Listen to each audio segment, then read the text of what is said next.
જય માતાજી મિત્રો, તો આપણે જઈ રહ્યા છીએ હવે શ્રાવણ મહિનાના શંકર ભગવાનના દર્શન કરવા. તો આપણે જઈ રહ્યા છીએ અમરનાથ. આપણે ફેમિલીમાં જઈ રહ્યા છીએ બધા દર્શન કરવા, કારણ કે શ્રાવણ મહિનો ચાલી રહ્યો છે. તો આપણે અહીંયા અમરનાથ ધામ આવેલું છે, ત્યાં શંકર ભગવાનનું મંદિર છે અને 12 જ્યોતિર્લિંગ આવેલા છે. તો આપણે ગાંધીનગરથી 20 થી 25 કિલોમીટર દૂર આવેલું છે. અહીંયા સ્વપ્ન સૃષ્ટિ વોટર પાર્ક પણ આવેલું છે, ખૂબ ફેમસ છે. તો ત્યાં આપણે જઈ રહ્યા છીએ અત્યારે દર્શન કરવા માટે મહાદેવના. શ્રાવણ મહિનો હોવાથી આપણે શ્રાવણ મહિનામાં મહાદેવના દર્શન કરીએ. તો ચાલો બધા આપણે હવે જઈએ. તો આપણે હવે ત્યાં આવી ગયા છીએ નીચે, અને મહાદેવનું મંદિર છે ઉપર આવેલું છે પહાડ ઉપર. તો અત્યારે આપણે નીચે પાર્કિંગમાં આવી ગયા છીએ. તો પાર્કિંગમાં ગાડી પાર્ક કરીને હવે આપણે ચાલતા ચાલતા જઈશું. તો અહીંયા આવી રીતે બધી નાની નાની દુકાનો આવેલી છે, જ્યાં રમકડા ને એવું બધું મળે છે. તો હવે આપણે પગપાળા જવાનું રહેશે, કેમ કે અંદર ગાડી જતી નથી. તો આપણે પગપાળા ચાલતા જઈએ, ધીરે ધીરે ધીરે કરીને રસ્તો પસાર કરશું આપણે. અને અમરનાથ આપણે મહાદેવના દર્શન કરીશું. તો આવી રીતે પગપાળા કાચો રસ્તો છે, અને અહીંયા સાઈડમાં નાના નાના બધી વસ્તુઓ મળે છે તેવા પાલા છે. તો રમકડા છે, કટલરીનું છે, પછી ખાણીપીણીનું, પ્રસાદના, એવી રીતે બધા પાલા આવેલા છે. તો આપણે પગપાળા દર્શન કરશું ચાલતા ચાલતા. હજુ ઘણો બધો રસ્તો બાકી છે. તો અમે ફેમિલીમાં જઈ રહ્યા છીએ બધા વાતો કરતાં કરતાં, એટલે જલ્દી રસ્તો પણ કપાઈ જાય અને વિડીયો પણ આપણે વ્લોગ ઉતારવાનો છે, તો વ્લોગિંગ પણ કરતા જઈએ છીએ ને આવી રીતે બધું જોતા જોતા જઈએ છીએ. તો આપણો સમય પણ પસાર થાય અને રસ્તો પણ કપાય. તો ચાલો બધા વિડીયોમાં બન્યા રહેજો. હવે આપણે આગળ જઈએ અને આપણે પછી ઉપર ચઢાણ આવશે તો તે ચડશું. તો હવે આપણે પગથિયાની શરૂઆત ધીરે ધીરે થઈ રહી છે. રસ્તો પૂરો થઈ ગયો છે પગપાળાનો. તો હવે આપણે પગથિયા ચડવાના છે. ઉપર પહાડ ઉપર છે મહાદેવ બિરાજમાન, 12 જ્યોતિર્લિંગ આવેલા છે, ખૂબ સરસ. તો હવે આપણે પગથિયા ચડી રહ્યા છીએ. ગરમી થોડી છે, બાપ પણ છે, તો ચડતા થોડો થાક લાગે છે, પણ આપણે મહાદેવના દર્શન તો કરવાના જ છે. શ્રાવણ મહિનો છે તો એટલે આપણે પગથિયા ચડી જઈશું. એટલા બધા પગથિયા પણ નથી કે બહુ થાકી જવાય, થોડા ઘણા પગથિયા છે હવે ચડવાના. એટલે ચડી જઈએ એટલે શ્રી મહાદેવના આપણે દર્શન કરશું સરસ, જ્યાં ખૂબ સરસ મહાદેવનું શિવલિંગ પણ હોય છે, બરફનું શિવલિંગ. એના પણ હું તમને આગળ જતાં દર્શન કરાવું. અત્યારે તો આપણે એમ કુદરતી સૌંદર્યને માણી રહ્યા છીએ. ખૂબ સરસ પહાડી વિસ્તાર છે અને જંગલ જેવો એરિયા છે. અને ત્યાં આ મંદિર આવેલું છે એકદમ જંગલ જેવા એરિયામાં. શ્રદ્ધા ઈ સચ્ચી પૂજા હે. અહીંયા સરસ મજાનો સુવિચાર લખેલો છે. અને અહીંયા આપણે અમરનાથ મંદિર પહોંચવા આવ્યા છીએ, એટલે અમરનાથ મંદિર મેં આપકા સ્વાગત હે એનું બોર્ડ લગાવેલું છે. અહીંયા રેસ્ટ માટેનું છે. તો થોડી વાર આપણે અહીંયા રેસ્ટ કરીને આખો વ્યૂ હું તમને બતાવું કે ઉપરથી જે ડુંગરાળ વિસ્તાર આવેલો છે કેવો છે કેવો નહીં. તો આવી રીતે ડુંગરો આવેલા છે, પર્વતો આવેલા છે, અને ત્યાં ખૂબ જ સરસ ગ્રીન એવો નજારો જોવા મળી રહ્યો છે. અને અત્યારે તો બહુ પબ્લિક નથી, થોડા ઘણા છે. બધા શ્રાવણ મહિનો છે એટલે બધા વધારે માતાઓ ને બહેનો બધા આવેલા છે ટૂરમાં, તો એ લોકો વધારે જોવા મળે છે. બાકી બીજા બધા તો ફેમિલીમાં ઓછા જોવા મળે છે. તો હવે આપણે ઉપર જઈએ. તો હવે આપણે અમરનાથ મંદિર ધામમાં પહોંચી ગયા છીએ. ધજા પણ લહેરાઈ રહી છે સરસ મજાની. અને આ સામે ગુફા દેખાય, એ ગુફાની અંદર આપણે મહાદેવ બિરાજમાન છે, એમનું શિવલિંગ છે બરફનું, ખૂબ સરસ. તમને દર્શન કરાવું. તો આ રીતે અહીંયા પણ નાની નાની ગુફાઓ છે, અને આવી રીતે આખું ગ્રાઉન્ડ છે જ્યાં થોડા ઘણા માણસો આવેલા છે દર્શન માટે, કેમ કે સોમવારે વધારે ભીડ રહે છે. બાકીના આડા દિવસે થોડા માણસો આવેલા હોય છે, તો થોડા ઘણી પબ્લિક છે આપણે. તો હવે આપણે આગળ વધશું. થોડી ઘણી પબ્લિક અહીંયા નજર આવી રહી છે, થોડા ઘણા લોકો બેઠા છે, માતાઓ બહેનો બધા ટૂરમાં આવેલા છે, એ લોકો છે, ભાઈઓ છોકરાઓ બધા. તો હવે આપણે અંદર મંદિરમાં એન્ટ્રી લઈ રહી બધા માતાઓ બહેનો છે એ આગળ દર્શન કરીને જઈ રહ્યા છે. એ પણ અમદાવાદથી આવેલા છે લોકો. અને અહીંયા મહાદેવ બિરાજમાન છે. આ ગુફા છે, ઉપર આપણે જોઈ શકો છો છત, અને આવી ગુફાઓ છે. તેમાં આપણે આ મહાદેવનું બરફનું શિવલિંગ છે, અને બાજુમાં અખંડ જ્યોત પણ જલાયેલી છે. તો આ મહાદેવના બધા દર્શન કરો. બરફનું શિવલિંગ બનાવેલું છે આ ખાસ. તો બરફનું શિવલિંગ અહીંયા હોય છે વર્ષો વર્ષ શ્રાવણ મહિનામાં, અને જ્યારે પણ આવો ત્યારે અહીંયા બરફનું શિવલિંગ 12 માસ હોય છે. પણ અમે તો ખાસ શ્રાવણ મહિનામાં આવીએ છીએ અને દર્શન કરીએ છીએ. તો મહાદેવ સાક્ષાત અહીંયા બિરાજમાન છે. નાના ભૂલકાઓના સરસ મજાના દર્શન કરી રહ્યા છે. જોઈ શકો છો મહારાજ બધાને બીલીપત્ર દૂધથી અભિષેક કરાવી રહ્યા છે. આ છે બરફનું શિવલિંગ, ખૂબ જ પ્રખ્યાત. અહીંયા અમારે ગાંધીનગરથી 20-25 કિલોમીટર અહીંયા બિરાજમાન છે મૈયા પાર્વતી. તો આવી રીતે ગુફામાં બધા ભગવાન બિરાજમાન છે, નાની નાની ગુફાઓમાં. અને હવે આપણે જઈશું મેઇન, આપણે જે 12 શિવલિંગ આવેલા છે, 12 જ્યોતિર્લિંગ, એના દર્શન કરવા. તો હવે આપણે ગુફામાં એન્ટ્રી લઈ લીધી છે. અહીંયા આપણે પહેલાં આપણે શિવલિંગના દર્શન કરીએ. આવી રીતે 12 જ્યોતિર્લિંગ છે. તો આપણે એક જ્યોતિર્લિંગના દર્શન કરી લીધા છે. હવે બીજા જ્યોતિર્લિંગે જઈશું, અને આગળ બધા બહેનો જઈ રહ્યા છે. તો આપણે ધીરે ધીરે જઈશું, કેમ કે આપણે બધાને વિડીયોમાં ના લેવાય.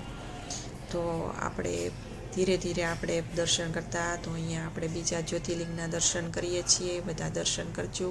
તો અહીંયાથી તો આપણે નીચું નમવું પડશે, વિડીયો શૂટિંગ કરીએ છીએ. તો ગુફા છે, નીચે નમીને જઈશું. હવે આપણે આગળ જઈએ છીએ ત્રીજા જ્યોતિર્લિંગના દર્શન કરવા માટે. તો અહીંયા મહાદેવના બધા દર્શન કરો ત્રીજા જ્યોતિર્લિંગના. આવી રીતે 12 જ્યોતિર્લિંગ આવેલા છે. અહીંયા બધીની વિગતો પણ લખેલી છે કે કયા કયા જ્યોતિર્લિંગ આવેલા છે.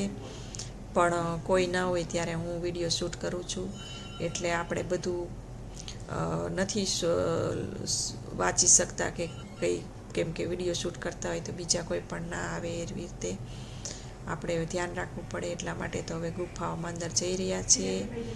તો આગળ હવે આપણે અહીંયા જ્યોતિર્લિંગના દર્શન કરો. અહીંયા બિરાજમાન છે ઓમકારેશ્વર મહાદેવ, તો એમના પણ દર્શન કરો. આવી રીતે આપણે 12 જ્યોતિર્લિંગના હું તમને બધાને દર્શન કરાવું છું.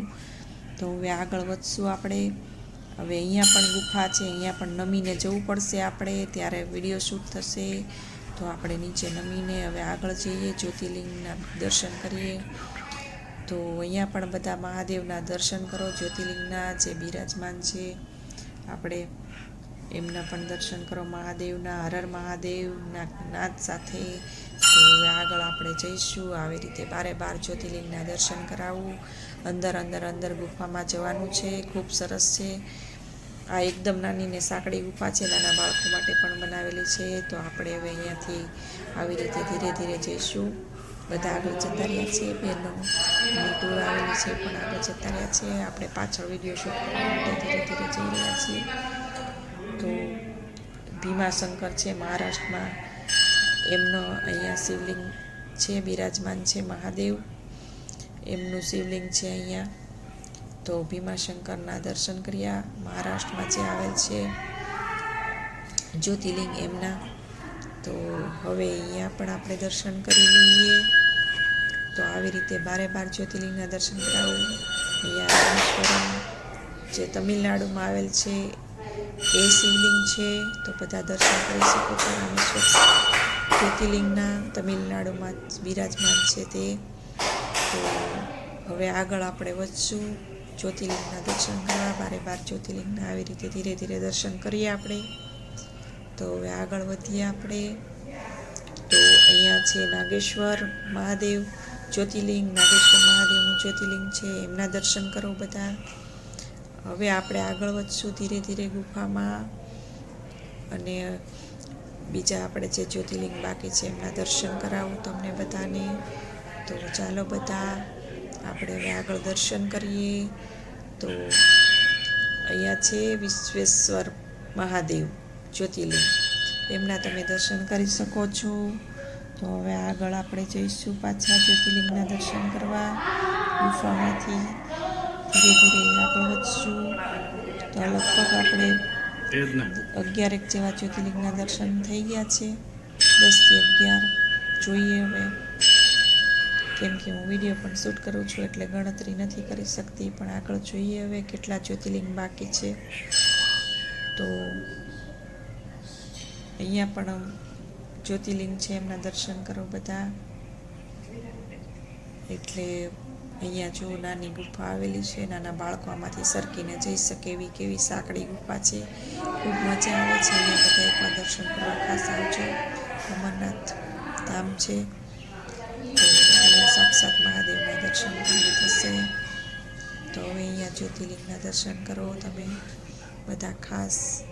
તો અહીંયા આપણે આવેલા છે જ્યોતિર્લિંગ, એમના દર્શન કરો બધા, મહાદેવના દર્શન કરો બધા.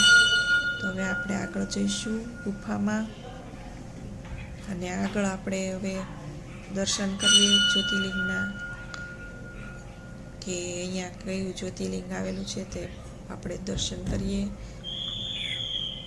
તો અહીંયા પણ દર્શન કરો બધા મહાદેવના. હવે આગળ જઈશું આપણે. હવે આગળ જ્યોતિર્લિંગના દર્શન પૂરા થઈ ગયા છે. હવે આપણે આગળ 12 જ્યોતિર્લિંગના થઈ ગયા છે. મેં ગણતરી નથી કરી, પણ આપણે એ રીતે મેં દર્શન કરાવી દીધા છે 12 જ્યોતિર્લિંગના. તમે વિડીયોમાં જોઈ લેજો બધા ખાસ. અને હવે આપણે બહારની સાઈડ આવી ગયા છે. અહીંયા બધું બહારની સાઈડ મહાદેવ છે અને ગાય માતા છે.